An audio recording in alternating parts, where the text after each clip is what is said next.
Hi అండి. ఇప్పుడు నేను పెసరపప్పుతో పప్పు వండబోతున్నాను. పెసరపప్పుని ఇట్లా కొంచెం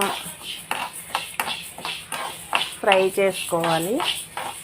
చేసుకొని కుక్కర్లో మొత్తం ఈ పప్పు, టమాటా, పచ్చిమిర్చి, ఉల్లిపాయ మొత్తం వేసేసి ఉడికిచ్చేసేయండి.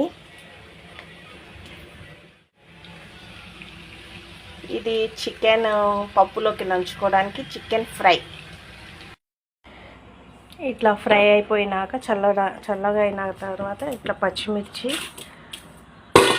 టమాటాలు, పచ్చిమిరపకాయలు ఇవన్నీ వేసేసేయండి.